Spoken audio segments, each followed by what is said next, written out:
You've probably heard of the 50-30-20 budgeting rule, and maybe a dozen others like it, especially if you're at the point where you're trying to grow your seed money and work toward financial independence. It sounds simple: 50% for needs, 30% for wants, 20% for savings. But if you've tried to follow it and money still feels tight, you might be wondering, does this rule actually work, or is something missing? This isn't one of those dramatic videos where I tear up the 50-30-20 rule and toss it into a fire. I actually used it myself. At first it worked. It helped me build a small foundation, but over time it stopped being sustainable. That's why this video is about evolving the rule, especially if your goal isn't just managing money, but building long-term wealth with clarity and calm. I used the 50-30-20 rule when I first stepped into investment. It helped me set aside some seed money, and that money did start to grow. But over time, I realized the system wasn't sustainable for me. It worked until life got more complex, and then it started to fall apart.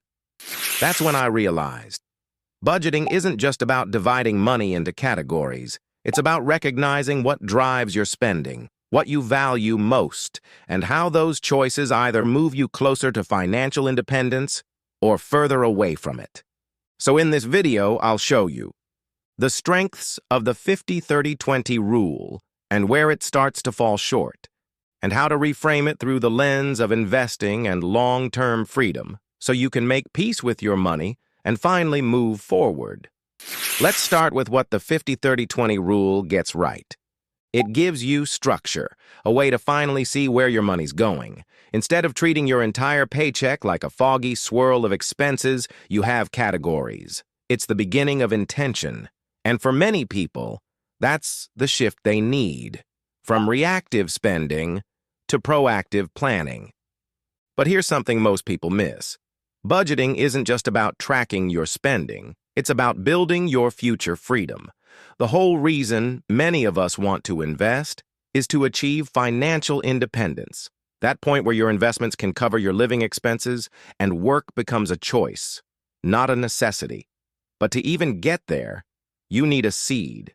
You need surplus money to invest, and that's exactly where something like the 50-30-20 rule comes in. Not as a countdown to financial independence, but as a mirror. It helps you see, where am I spending too much on things I don't value? What can I shift so I can invest more? How can I speed up my path to independence without burning out? But then, reality kicks in. Maybe you earn hourly. Maybe you live in a city where groceries cost more than your childhood rent. Maybe you're juggling student loans, rent, and wondering if avocados are secretly a retirement plan. And suddenly, 30% for wants feels like a luxury. And that neat 20% for savings? It evaporates before the month even ends. This is where the rule fails. Not because you failed, but because one-size-fits-all budgeting was never built for real-life nuance. Take a young couple living in a mid-sized city. They're earning a combined income of around $70,000 a year after taxes. Rent alone takes up nearly $2,000 a month, about 34% of their take-home pay. Add in health insurance, car payments, and groceries, and suddenly, needs are closer to 60% of their budget. This isn't just about mismanaging money, it's about the math not working in the first place. In the U.S., most families don't have to pay for K-12 education out of pocket. Around 87% of students attend public schools, which are funded through state and local taxes, not tuition. According to the U.S. Department of Education, more than $800 billion is spent annually to support these schools. So for many American families, school costs just aren't part of the needs category. But in other parts of the world, like India, things work very differently. Families often pay for private schooling from early grades, not because they want to, but because public schools are underfunded. And those costs? They can easily eat up 30 to even 40% of a family's monthly income. So trying to fit all your needs into 50%? It's just not realistic. And that's the point. The 50-30-20 rule isn't flawed. It's just not universal. So what do? You adapt it. You personalize it. Use it as a lens, not a law. Maybe you adjust the ratio to 50-25-25, cutting back on wants, increasing savings. Or maybe you try something more mindful like the Japanese Kakeibo method, physically writing down and categorizing every expense into 4 buckets: needs, wants, cultural, and unexpected. For our young couple, this might look like logging rent, groceries, and insurance under needs, dining out and weekend getaways under wants, gifts and holidays under cultural, and things like unexpected car repairs or medical bills under unexpected.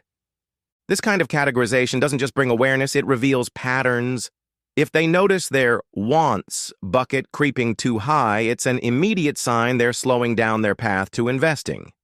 If they see unexpected expenses piling up, maybe it's time to build a stronger emergency fund.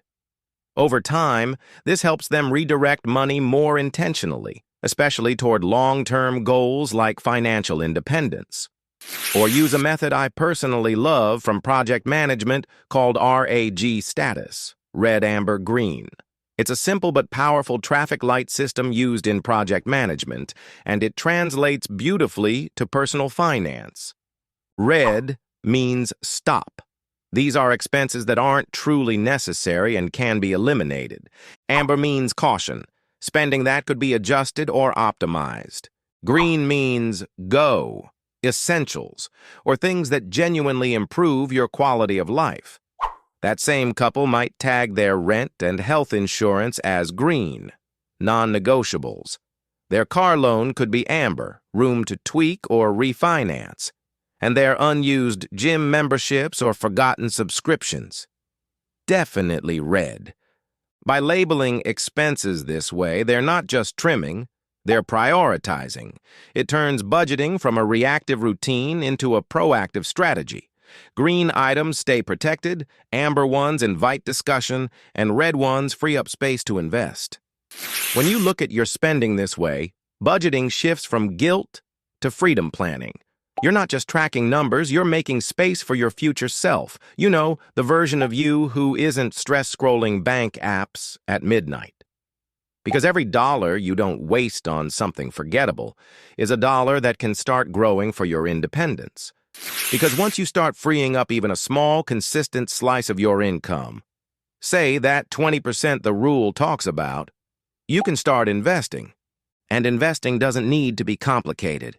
It can be calm, it can be hopeful, even if it's just $50 a month into a simple index fund.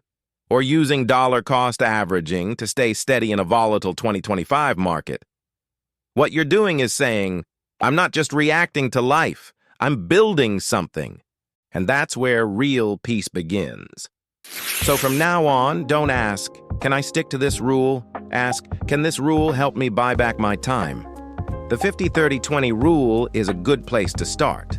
But it only becomes powerful when you adapt it to your priorities, your values, and your vision for the future.